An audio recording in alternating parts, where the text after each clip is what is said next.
તો ચોમાસું સત્તાવાર રીતે ગુજરાતમાં આવી ગયું છે, પરંતુ વિલંબ થઈ રહ્યો છે ને ધડબડાટી બોલાવાને લઈને આપણે જણાવી દઈએ કે ક્યાં સુધીમાં સારો એવો વરસાદ ગુજરાતમાં જોવા મળશે। સૌથી પહેલા નકશાથી આપ સમજશો કે હાલમાં ચોમાસું સક્રિય થઈ અને ગુજરાત સુધી આવી ગયું છે અને અનેક વિસ્તારની અંદર જે છે તે આગળ ધીમે ધીમે વધી રહ્યું છે। મહત્વની વાત એ છે કે સૌરાષ્ટ્રના વિસ્તારો કેટલાક તેને કવર કરી લીધા છે કે જે દરિયાકાંઠાના છે અને આગળ જતા જતા મોટાભાગના વિસ્તારો પણ કવર કરશે। પરંતુ અહીંયા આપણે 1 મિનિટ માટે રોકાઈએ તો 20 થી 22 તારીખ બાદ જે ચોમાસું છે તે મધ્ય ગુજરાત સુધી પહોંચે છે। તેની સાથે સાથે બીજી એક મહત્વની સમજવાની વાત જે છે એ અહીંયા આગળ છે, એક સિસ્ટમ સક્રિય થઈ રહી છે। હવે અહીંયા આગળ એક સિસ્ટમ સક્રિય થઈ રહી છે એટલે કે બંગાળની ખાડીની અંદરની સિસ્ટમ જે છે તે સક્રિય થવાની શરૂઆત થાય છે। તેની સાથે સાથે ગુજરાત પાસે નજીકમાં પણ વધુ એક સિસ્ટમ સક્રિય થઈ રહી છે જેનો પણ લાભ જોવા મળશે। અહીંયા આગળ વધુ એક સિસ્ટમ જે છે તે અરબ સાગરમાં સક્રિય થઈ રહી છે, જેના કારણે ધીમે ધીમે હવે મોન્સૂન જે છે તે 25 થી 26 તારીખ થતા એક તરફ ગુજરાતને કવર થતું જોવા મળશે। અહીંયા આગળ એ પણ સમજાવી દઈએ જેટલા પણ લોકો સમજી રહ્યા છે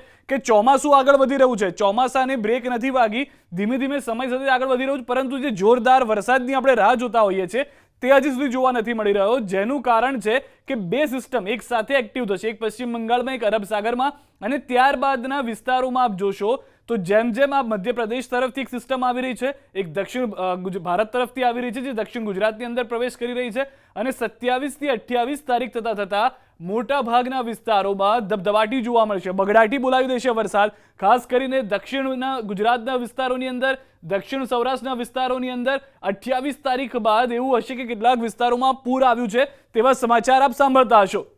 તેની સાથે સાથે જેમ જેમ ચોમાસું એક તરફ ગુજરાતને કવર કરી લીધું જોવા મળશે, અંદાજિત 30 જૂનની આસપાસ ગુજરાત આખું કવર થઈ જશે, પરંતુ તેની સાથે સાથે 28 થી 30 થી 1 જુલાઈ સુધીમાં મોટાભાગના વિસ્તારો એવા છે કે જ્યાં આગળ સારો એવો વરસાદ શરૂ થઈ જશે અને એવો વરસાદ હશે કે જે સમાચાર લઈને આવતો હશે કે દક્ષિણ ગુજરાતના કેટલાક વિસ્તારોમાં પૂર આવ્યું, સૌરાષ્ટ્રના દરિયાકાંઠાના કેટલાક વિસ્તારોમાં જોવા મળી રહ્યો છે ભારે વરસાદ, એવા પણ સમાચાર આવતા હશે કે મધ્ય ગુજરાતના આસપાસના વિસ્તારોમાં ભારે વરસાદ થઈ રહ્યો છે અને મોટા ભાગનો જે સૌરાષ્ટ્રનો આખો વિસ્તાર છે તે 2 જુલાઈ થતા કવર થઈ ગયો હશે। તો 30 જૂનથી 2 જુલાઈ સુધીની અંદર, 30 જૂન, 1 જુલાઈ, 2 જુલાઈ ત્યાં સુધીમાં તો એવું થઈ ગયું હશે કે ગુજરાતના મોટા ભાગના વિસ્તારોની અંદર ચોમાસું પોતાનો અસલી રંગ દેખાડતું થઈ ગયું હશે। સૌથી વધારે મહત્વની વાત અહીંયા સમજવાની એ પણ છે કે જે દક્ષિણ ગુજરાતનો વિસ્તાર છે કે જ્યાં આગળ ચોમાસું આવ્યું ત્યારબાદ નિષ્ક્રિય થવાની વાતો આવી, થોડું ચોમાસું ધીમું પડી ગયું તેવી વાતો આવી, પરંતુ 30 જૂન સુધીમાં સમગ્ર ગુજરાતનો એવો વિસ્તાર હશે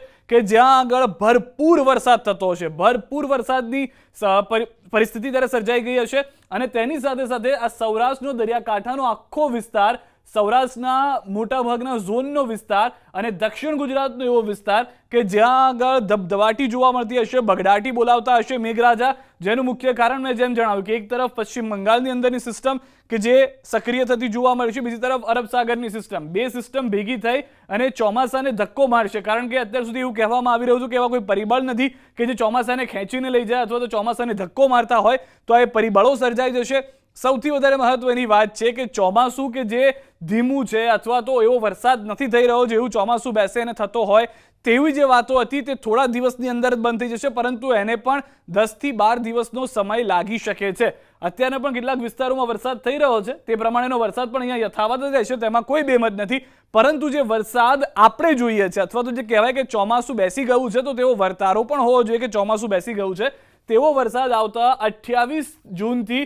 2 જુલાઈ સુધીનો સમય છે કે આ 4 થી 6 દિવસની અંદર એવો વરસાદ હશે દક્ષિણ ગુજરાતના વિસ્તારોમાં, મધ્ય ગુજરાતના વિસ્તારોમાં, સૌરાષ્ટ્રના વિસ્તારોમાં, દરિયાકાંઠે આવેલા સૌરાષ્ટ્રના વિસ્તારોમાં, દક્ષિણ સૌરાષ્ટ્રના વિસ્તારોની અંદર, સાથે થોડા ઘણા ઉત્તર ગુજરાતના પણ વિસ્તારો છે કે જ્યાં પણ વરસાદ સારો એવો, જે પિંક કલર આપ જોઈ રહ્યા છો, ગુલાબી રંગ જે જોઈ રહ્યા છો તે દર્શાવી રહ્યું છે કે તે વિસ્તારની અંદર પણ સારો એવો વરસાદ પડતો જોવા મળશે। પરંતુ હજી પણ આપણે રાહ જોવી પડશે 10 થી 12 દિવસ માટેની, 10 થી 12 દિવસનો એ સમય વીતશે અને ત્યારબાદ જે રંગ છે ચોમાસું તે તેનો બતાવશે। ગુજરાતની અંદર એટલો વરસાદ હશે જાણે પૂર આવી ગયું હોય તેવી પરિસ્થિતિ થઈ ગઈ હશે અને સમાચારોમાં આપણે જોશો પણ ખરી, સાથે અમે આપને પણ બતાવતા રહીશું કે કેવી રીતે ચોમાસું આગળ વધી રહ્યું છે, કેવી તેની પ્રતિક્રિયાઓ જે છે તે જોવા મળી રહી છે।